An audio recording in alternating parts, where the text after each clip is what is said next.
Bienvenue chers taureaux à votre guidance du mois d'octobre. Je suis ravie de vous retrouver et j'espère que vous allez bien. Nous allons effectuer cette guidance avec le tarot universel de Wirth et avec le tirage de la roue astrologique. Donc c'est parti, nous allons commencer et j'espère qu'on aura des belles choses qui vont s'annoncer pour vous chers taureaux.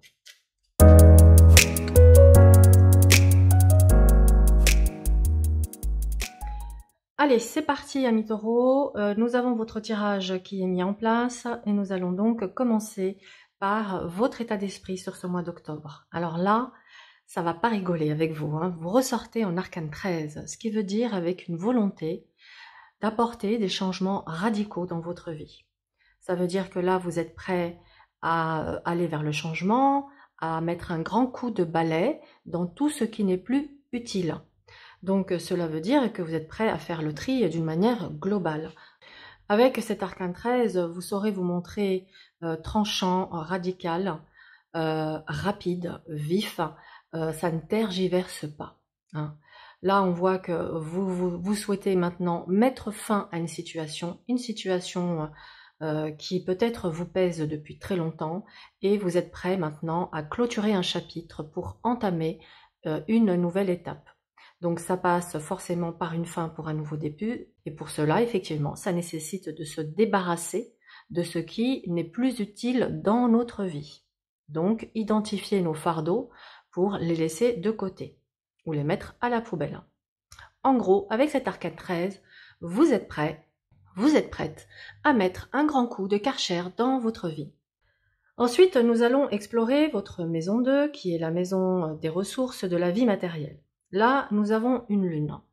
La lune peut symboliser qu'il peut y avoir peut-être certaines inquiétudes, angoisses, la peur de manquer, la peur de ne pas y arriver, la peur de ne pas avoir suffisamment pour finir le fin de mois ou pour ne pas subvenir aux besoins de la famille.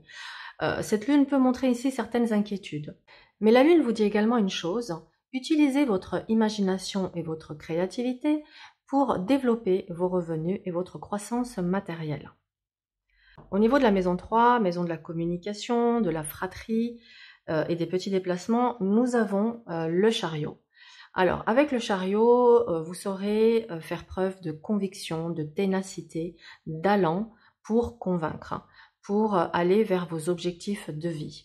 Ce qui fait que vous allez vous montrer déterminé et dans un esprit conquérant, dans un esprit presque de vainqueur. Ça dit aussi que si vous êtes amené à avoir des discussions sur des sujets ardents, il est possible qu'avec ce chariot, vous soyez prêt à vous battre bec et ongles pour défendre vos idées, vos points de vue, voilà. Dans la maison 4, nous avons ici, qui est la maison du foyer de la famille, nous avons l'étoile. Alors avec l'étoile, on peut être sur une période de... on recherche un art de vivre, une douceur, une tranquillité. On a besoin que le foyer soit un cocon dans lequel on puisse se ressourcer. Et il est possible que pour cela, vous ayez envie de justement peut-être vous débarrasser de certaines choses pour faire une nouvelle beauté à votre intérieur, ou en tout cas pour désencombrer aussi l'espace, de manière à sentir que les énergies circulent. Vous êtes sur une période où vous allez peut-être investir plus de temps et d'énergie auprès de la famille, auprès du foyer. Dans la maison 5, qui est la maison de la romance, des loisirs et des enfants, nous avons l'ermite. Alors, en ce qui concerne la vie affective avec l'ermite, il peut se passer plusieurs choses. Soit vous êtes sur un mois où vous aurez envie de prendre du recul, de faire le point, de rentrer dans votre coquille, voilà. Parce que vous avez besoin de vous couper de toute cette agitation extérieure et de rechercher vraiment ce qui est nécessaire pour votre bien-être. Toujours dans le domaine de la romance, il se peut que vous soyez dans un célibat qui soit bien vécu, bien consenti, et que vous ayez trouvé une sérénité, une tranquillité dans ce mode de vie de célibataire. Pour ceux qui sont en quête et en recherche de l'amour et qui ne l'ont pas encore trouvé, cet ermite peut également être là pour vous dire que c'est un mois propice à l'introspection, pour comprendre un peu les expériences de votre passé affectif et voir en quoi peut-être certaines attitudes, certaines manières de fonctionner ont pu vous nuire ou vous porter préjudice. Donc il y a vraiment cette notion d'y faire la lumière afin d'apporter les changements nécessaires pour pouvoir vivre une nouvelle histoire amoureuse plus conforme à vos attentes et à vos besoins. On voit qu'avec cet ermite, il y a la recherche d'une quête. Alors quelle est cette quête? Est-ce que c'est la quête d'une vie idéale? Est-ce que c'est la quête de l'âme sœur? Est-ce que c'est la quête de trouver, de pouvoir peut-être, pour celles qui n'ont pas, celles et ceux qui n'ont pas encore vécu la maternité ou la paternité, de se dire est-ce que je me sens prêt ou prête pour sauter le pas et entamer le processus pour mettre un bébé en route? Est-ce que c'est une quête de qu'est-ce que je pourrais faire de mon temps libre pour me nourrir, m'enrichir, me ressourcer, m'épanouir? Voilà. Donc, vous serez en quête de vérité, en quête de lumière, en quête de vous-même, j'ai l'impression, cher ami Taureau. Dans la maison 6, qui est la maison du quotidien et du travail, nous avons la roue de fortune. Alors, cette roue de fortune montre certains aléas, peut montrer également qu'on est dans un espèce de peut-être de tourbillon dans la vie quotidienne. Peut-être que vous avez énormément de charges, de responsabilités, qui fait que vous vous sentez pris comme dans un manège et que vous ne savez plus comment arrêter cette spirale infernale pour y mettre un terme. Il est possible aussi que par moment vous vous sentiez avec vous voyez, on a le mat en face, par moment on peut se sentir perdu, désorienté. D'ailleurs, je vais laisser la carte posée, si ça vous dérange pas, parce que comme ça permet de non seulement lire le message de la carte dans la maison, mais de voir aussi les autres qui sont autour pour faire les liens, hein, parce qu'on sait très bien que rien ne se lie de manière isolée, hein, tout est interconnecté. Donc, on voit bien qu'on peut se sentir comme pris au piège dans une boucle infernale et qu'à un moment donné, on a envie tout simplement de dire stop, de mettre une pause, vous voyez, de ralentir le rythme. Vous voyez, ça prend tout son sens avec l'ermite à côté. Besoin peut-être de ralentir le rythme. Il est possible que les choses aussi s'accélèrent, elles aillent très vite et que quelque part, ça puisse un peu vous dépasser. Donc, il y a vraiment cette notion dans la vie professionnelle d'être également attentif aux opportunités. C'est une carte de chance, de providence, mais et encore faut-il savoir la provoquer, hein. Il ne faut pas forcément attendre que les choses viennent à nous, bien que des fois on n'a pas besoin de lever le petite voix, ça tombe du ciel, ça arrive, c'est vrai. Mais c'est surtout nos actions, hein, nos démarches qui vont enclencher le mouvement. Donc pour moi, vous êtes sur un mois de changement, d'opportunité. Puisqu'en plus, à côté, on a un pape, donc on peut être ici dans de nouvelles collaborations, un nouveau partenariat, un nouveau contrat, peut-être un projet de mutation, un projet de travail à l'étranger. On a toutes ces configurations possibles, donc il peut y avoir une ouverture pour peut-être une opportunité professionnelle dans un autre secteur géographique, ou voir, on va aller plus loin, possible que vous soyez dans une réflexion sur ce mois d'octobre, sur un changement de voie professionnelle. Ce qui peut effectivement, pour le coup, expliquer votre envie. Ici, ça peut expliquer, j'ai envie de passer à autre chose, j'ai envie de recommencer à zéro, j'ai envie d'aller vers quelque chose qui est beaucoup plus en accord avec la personne que je suis aujourd'hui. Et pour ça, je suis prêt, je suis prête peut-être à faire une formation, à acquérir de nouvelles compétences. Il y a vraiment cette notion-là de ne pas avoir peur de se lancer de nouveaux défis, de nouveaux challenges. Ok. Dans la maison 7, qui représente justement les partenariats, le mariage, on a le pape. Alors avec le pape, on est plutôt dans l'harmonie, la paix, l'écoute, la bienveillance. Donc ça peut vouloir dire que vos interactions, d'une manière globale avec l'extérieur, seront plutôt bienveillantes dans les deux sens, vous avec les autres et les autres avec vous. Ça peut dire également qu'on arrive à trouver une entente, une paix, si par exemple il y avait un litige, un conflit.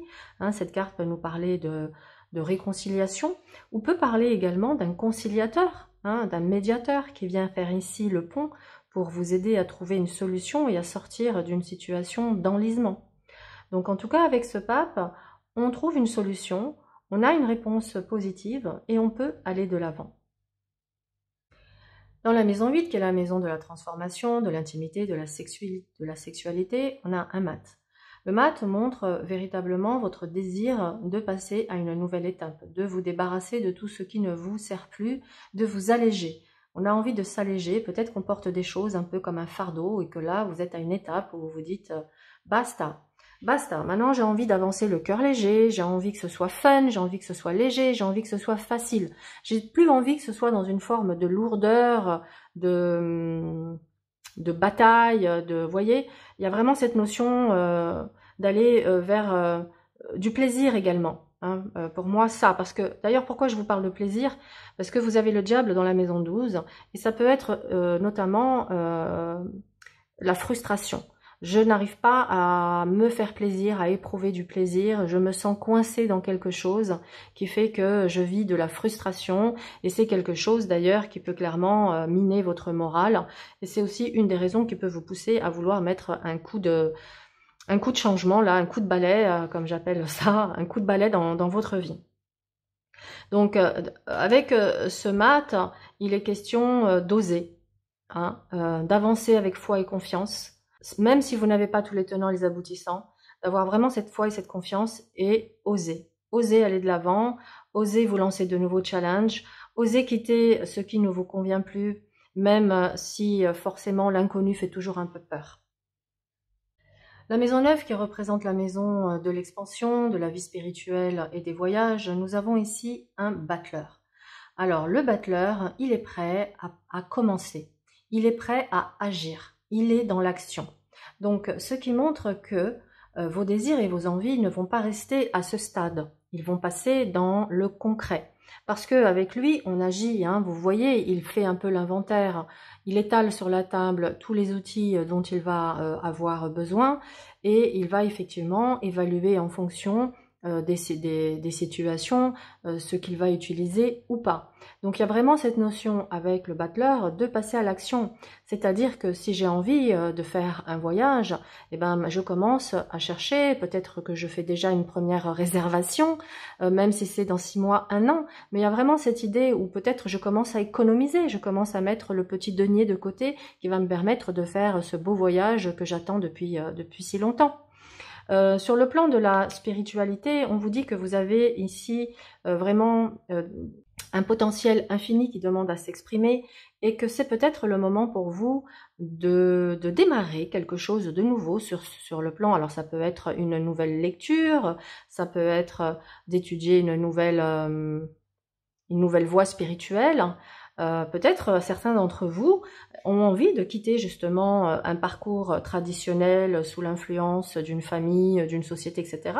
et d'aller explorer ici son propre chemin, faire ses propres expériences pour tirer vos conclusions et voilà, et vous sentir plus libre de vivre cette spiritualité à votre rythme, à votre manière et à votre sauce.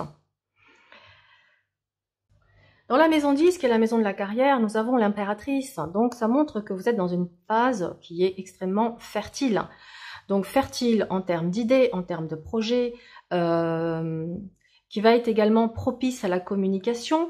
Donc il y a vraiment ici, moi, quand je regarde ici l'impératrice avec le jugement et le battleur qui encadre, ça dit c'est le moment de passer à l'action, c'est le moment de mettre un projet en route, de communiquer, hein. Peut-être vous avez fini justement, vous avez mûri quelque chose depuis un certain temps et que là c'est le moment d'en parler, de faire sa pub, de communiquer, de se lancer. Peut-être j'ai fini une formation, je me sens prêt à me lancer, mais peut-être que j'ai un petit syndrome de l'imposteur qui fait que je fais un pas en avant, 3 pas en arrière. Et là vos guides, ils vous disent, cher ami Taureau, écoutez, maintenant vous avez la connaissance, donc même si vous allez tâtonner au début, parce que tout démarrage on le fait un peu à tâtons, on n'est pas vraiment sûr de soi, mais c'est pas grave, c'est comme dit le proverbe, c'est en forgeant qu'on devient forgeron. Donc à un moment donné, il faut que j'y aille, il faut que j'expérimente. Et c'est comme ça que les choses vont s'éclairer au fur et à mesure. Donc pour moi, avec cette impératrice dans la carrière, on est dans une période propice à votre envol. C'est le moment de prendre votre envol, de déployer vos ailes, amis taureaux. N'ayez pas peur de vous lancer dans quelque chose, même si vous avez le sentiment que vous n'êtes pas légitime. Lancez-vous, vous réajusterez au fur et à mesure. Et d'ailleurs, regardez, dans la maison 11, qui est entre autres la maison des aspirations, nous avons ici le jugement. Vous aspirez à une renommée, vous aspirez à une reconnaissance, vous aspirez à un certain succès. Vous avez envie que l'on reconnaisse votre valeur, vos efforts, votre travail, tout ce que vous accomplissez, que ce soit dans le domaine personnel ou professionnel, peu importe. Vous avez tout simplement envie qu'on reconnaisse ce que vous apportez, votre investissement. Donc, et avec ce jugement, ça nous parle vraiment d'arriver à cette nouvelle conscience, d'arriver à cette libération. On arrive au final à se libérer de ces chaînes. On arrive à aller de l'avant et à apporter les modifications que l'on souhaite. Donc, avec le jugement, c'est clairement « je renais de mes cendres ». Je reviens de loin. Peut-être que vous avez vécu des choses très lourdes, très difficiles. Peut-être avez-vous combattu une maladie sévère. Puisqu'on peut avoir ici une configuration avec mince, je perds les mots, avec le diable et la lune, on peut avoir ici un cancer. Peut-être que certains d'entre vous sont en rémission d'un cancer. Hein. Je ne dis pas que tous les taureaux ont eu un cancer, mais il est fort possible que vous ayez bataillé avec la maladie et que là, vous soyez dans une phase de guérison, hein, de rédemption. Et du coup, on a ici la renaissance, le renouveau, enfin... voilà, le fait de se dire j'ai gagné contre la bête, j'ai gagné contre la bête. Donc il y a le fait de se libérer de ces chaînes, de se libérer de ces fardeaux, de se libérer de plein de choses. Et avec ce diable, c'est qu'est-ce qui me frustre, qu'est-ce qui m'enchaîne, quels sont les liens d'attachement ou d'addiction qui m'empêchent d'être moi-même, qui m'empêchent d'être heureuse, qui m'empêchent d'atteindre mes objectifs. Et une fois que je clarifie ça, eh bien, je taille dans le vif avec l'arcane 13. Hein, je tergiverse plus. Donc, voilà ce que j'ai pour vous d'une manière globale. Donc, si je dois reprendre une synthèse. Donc, globalement, on est sur un mois de transformation, de nouveau départ, de lancement. Pour certains même, ça peut être le mois où on met en route une grossesse, un bébé. On a aussi cette possibilité. Où on commence à économiser pour un voyage, où on commence à mettre en pratique les connaissances après une formation, où on se lance vers une mutation, si c'est vraiment l'envie de changer de lieu, que ce soit de pays ou de région, de faire les démarches, car vous aurez une réponse positive. Donc, croyez en vous, amis taureaux, hein, croyez en vous, croyez en votre potentiel. Vous êtes sur un magnifique mois de transformation. Donc j'espère que cette guidance vous a plu, qu'elle a fait sens. Hein. Le but, c'est de vous accompagner et de vous guider. Évidemment, ça reste une guidance générale. Si vous souhaitez une séance personnalisée, prenez une consultation avec moi, où là, bon, on sera dans du sur-mesure. Donc voilà, en tout cas, je vous souhaite le meilleur et un excellent mois et à très vite.